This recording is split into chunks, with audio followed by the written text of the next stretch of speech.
The Boljare Highway was sold as Montenegro's golden ticket, a 170-kilometer superhighway from the port of Bar straight to the Serbian border at Boljare, a sparkling artery meant to fuse the Adriatic with the Balkans. Politicians called it the crown jewel of China's Belt and Road Initiative, a $3 billion miracle that would unlock jobs, tourism, and Europe itself. But a decade later, that miracle looks more like a warning. A monument to tofu-dreg construction, a mountain of debt, and a national dream slowly dissolving. This highway didn't begin as a scandal. It began as hope, a clean, powerful idea to stitch Montenegro from north to south and deliver its people onto Europe's fast lane.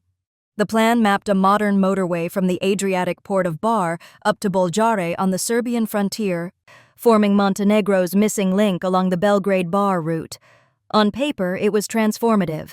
A drive from Podgorica to Belgrade slashed from 8 painful hours to just 4 or 5. A smooth, modern corridor replacing mountain choke points where cars crawled for decades. The plan received the green light in 2014, and by 2015, excavators were chewing into the mountains on the Smokovac-Mataševo section. Who would build this dream? Phase 1 was handed directly to China Road and Bridge Corporation, CRBC, a state-owned heavyweight with a long resume in megaprojects. They would carve through brutal terrain using tunnels, viaducts, and engineering muscle. Later phases would go to competitive bidding, attracting both CRBC's parent firm CCCC and Western contractors under the eyes of Montenegro's Ministry of Transport and international lenders.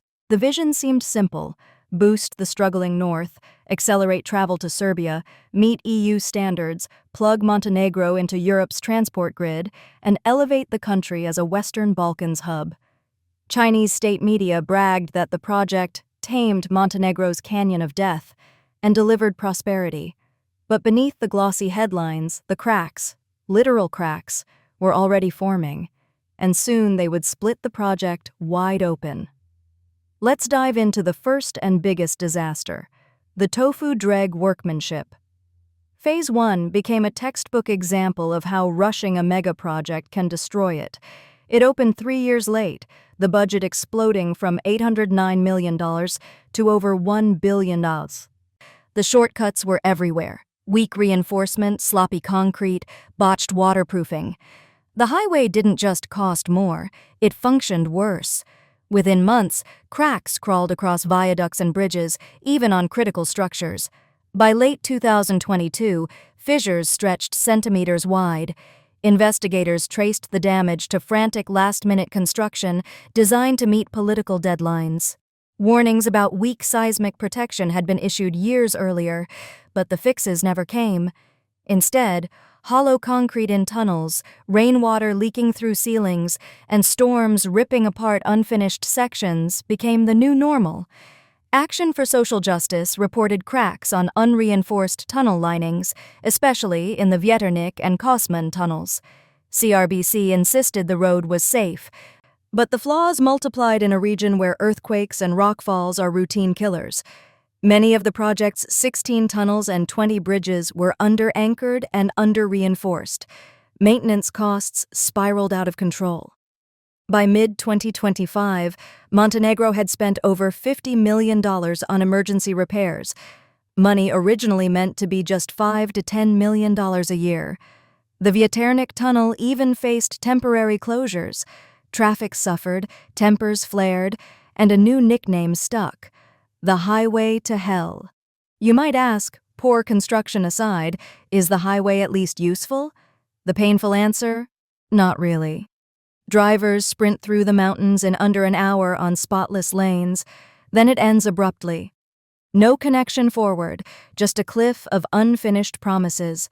And for that short stretch, the toll is steep, so traffic is thin. Once you exit, it's back to dusty old roads that mock the shiny dream you just left behind. Montenegro's former justice minister even admitted publicly that it felt like a bad joke, a highway from nothing to nothing. The pattern was undeniable. Weak oversight met rushed construction, and the price was paid by an entire nation. Montenegro is now shifting toward EU-style regulations for future phases, demanding transparency and accountability. But the ghost of Phase 1 still haunts the country: the debt, the cracks, the public distrust. And then comes the injury that cuts even deeper than concrete: the Tara River. Montenegro's Tear of Europe, a UNESCO-protected canyon, the deepest on the continent, a treasure meant to be preserved for generations.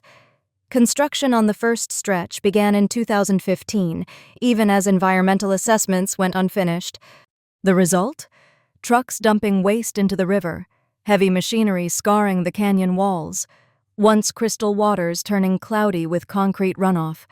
The Tara, once Montenegro's pride, became a cautionary tale etched into the landscape. The scandal began quietly, approvals slipping through until December, even as the Tara River was already being brutalized. From the first week of construction, CRBC's crews treated the waterway like a dumping ground. Cement, gravel, and raw waste slid off trucks straight into the riverbed, and cement-filled runoff surged through crude pipes into its tributaries. The Tara's iconic turquoise turned thick and gray, stretching for miles as sludge smothered habitats and erased rare species like the huchen. The devastation didn't stop there. The Maracha River, a key tributary, became clogged with debris, altering natural flows and raising the risk of catastrophic flooding for nearby communities. NGOs such as MANS and local fishing clubs documented every violation: waste piles left on riverbanks, missing silt fences, broken filtration systems, and mitigation rules ignored despite the 2015 Environmental Impact Assessment's clear warnings. Locals took CRBC to court, and the ruling came down hard. The company was liable for destroying ecosystems and fish stocks, but CRBC's cleanup was little more than a handful of cosmetic gestures. Riverbeds were barely cleared, banks left unstable, and by 2024, watchdogs confirmed that the Tara had never been restored. The repair bill now stands in the tens of millions, far beyond the token damages imposed, turning the case into a national symbol of betrayal and broken promises. Yet the environmental disaster was only half the story. The Boljare Highway had been sold as Montenegro's Golden Gateway, but behind the scenes, it became a labyrinth of shadowy deals and political favoritism. The first $809 million contract went to CRBC without any public tender, violating national procurement laws and clashing with EU transparency standards. Red flags appeared immediately. Investigations later uncovered roughly $400 million funneled to subcontractors with political ties, many awarded contracts without competition or qualifications. Costs skyrocketed while insiders profited, and tax exemptions drained state revenue as independent audits quietly disappeared from the process. Critics dubbed the system a graft paradise, where public money spiraled into private pockets while oversight collapsed. As fiscal pressure grew, a new government declassified key documents, revealing feasibility warnings that were buried, subcontractors chosen without objective criteria, and payments issued for incomplete or substandard work. By 2024, CRBC had become one of the largest corporate debtors connected to the project, carrying unpaid taxes and penalties. NGOs and EU-backed monitors demanded full disclosure of every invoice and agreement, exposing how the project design itself created a perfect environment for corruption, mirroring patterns seen across numerous Belt and Road Initiative projects in the region. The highway, intended to unite Montenegro, instead split society in two: those paying the debt and those who benefited from it. And hovering over the entire structure were Beijing's financial terms. China Exim Bank provided the $944 million loan for Phase 1, binding the project to Chinese financing models, suppliers, and repayment schedules. What looked cheap on promotional brochures became costly in practice as delays, overruns, and repairs pushed Phase 1 toward the $1 billion mark. Workmanship issues triggered endless change orders, swelling expenses further. By 2021, Montenegro missed a major payment, and public debt spiked sharply as dependence on Chinese financing deepened. Highway tolls brought in only a fraction of what was required for debt service and ongoing repairs, prompting Montenegro to pivot away from Beijing. Phase 2 now moves forward under EU and EBRD rules, enforcing transparency, environmental protections, and strict quality controls to prevent a repeat of Phase 1's chaos. Today, Montenegro stands with a single completed leg of its road to the future, and an avalanche of painful lessons behind it. From a river poisoned to contracts hidden in shadows, from crumbling infrastructure to debt-reshaping national sovereignty, the story has become a blueprint of everything that can go wrong when oversight is weak.